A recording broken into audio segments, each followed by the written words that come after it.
নমস্কার বন্ধুরা, সবাই কেমন আছো? আশা করি ভালো আছো। তোমাদের দোয়া ও আশীর্বাদে আমরাও খুব ভালো আছি। বন্ধুরা, আজ ভিডিওটা সকালে শুরু করতে পারিনি। আজকের ভিডিওটা শুরু করছি বিকেল থেকে। দেখতে থাকো, আশা করি তোমাদের ভিডিওটি ভালো লাগবে। বন্ধুরা, নদীর পাড়ে সেই দেখি কি সুন্দর মেশিনে ধান ভাঙানো হচ্ছে।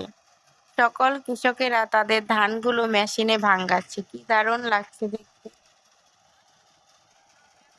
এবার কিন্তু সবাই ধানটা খুব নিশ্চিন্ত মনেই যার যার ঘরে তুলতে পেরেছে। বলো তো কেন? কারণ এবার তো বৃষ্টির দেখাই ছিল না, প্রচুর রোদ ছিল। রোদে ধান শুকিয়ে সবার ধান ঘরে নিয়েছে। এতে কিন্তু অবশ্য ভালোই হয়েছে, তবে বৃষ্টির কারণে আর অন্য ফসলগুলো কিন্তু আবার একটু ক্ষতিও হয়েছে। এই যে সবাই এখানে ধানই করছে। আগে তো বন্ধুরা আমরা দেখতাম ধান মানে বাইরিয়া ধান করা হতো। এখন তো মেশিন, উন্নত প্রযুক্তিতে আমাদের এখন মেশিনেই সব করে। মেশিনে নাকি এখন ধানও কাটে, আমি দেখিনি অবশ্য, দেখার খুবই ইচ্ছা। এই যে আমাদের হরিরামপুর থানার সৌন্দর্য, আমাদের পদ্মা নদী, নদীর পাশ দিয়েই সুন্দর রাস্তা চলে গেছে বহুত দূর। এই যে এখানে বালু ভরা ট্রলারগুলো দেখতে পাচ্ছেন, এখানে কিন্তু 12 মাসই এই ট্রলারগুলো থাকে। বালু ভরে আনে, এক জায়গা থেকে আরেক জায়গায় নিয়ে যায়। বন্ধুরা, এইদিকে একটু হাঁটতেই দেখি কি সুন্দর বাদাম গাছ লাগিয়েছে। তখন তোমাদের দাদাভাই এই বাদামগুলো দেখার চেষ্টা করলো, বাদামগুলো কত বড় হয়েছে কিনা। হচ্ছে বাদাম গাছ। সাধারণত ভালো জমিতে বাদাম গাছগুলো হয়। তো এই বাদাম আমাদের দেশীয় বাদাম, আমাদের মানিকগঞ্জ ডিস্ট্রিক্টে এরকম চর প্রত্যন্ত এলাকাতে প্রচুর বাদাম চাষ হয়।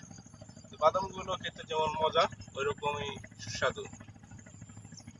আর একটা গাছ আপনাদেরকে উঠিয়ে দেখাচ্ছি, যদিও এখন এটার ভেতরে কোনো বাদাম হয়নি, কিন্তু এই গাছটা বাদাম গাছ। যেমন আপনাদের দেখাচ্ছি,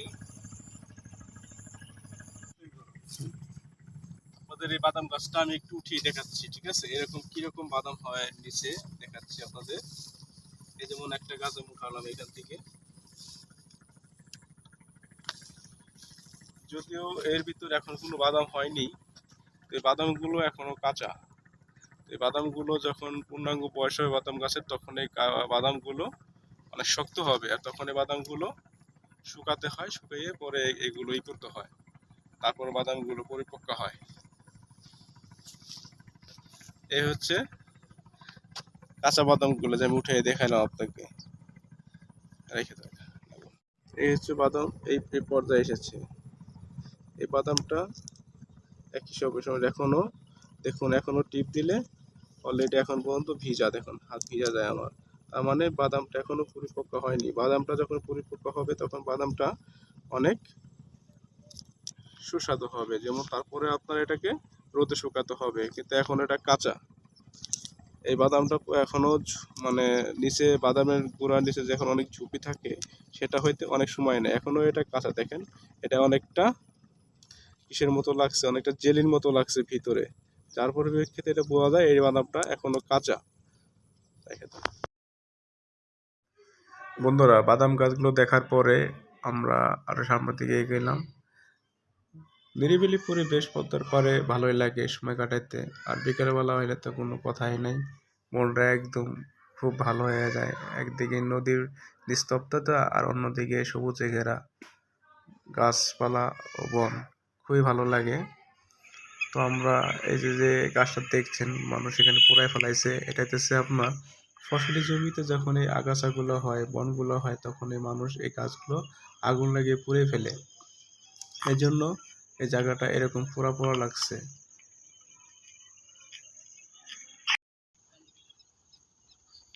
এসব জায়গায় কিন্তু মাছ আছে, তোমার জানো? ভালো মাছ পাওয়া যাবে, পদ্মার মাছ পাওয়া যাবে, ভালো মাছ পাইবে সব জায়গায়। পদ্মার জল কি জায়গায় আটকে পড়ে বর্ষার দিনে, এর একটা খালের মতো। না পদ্মার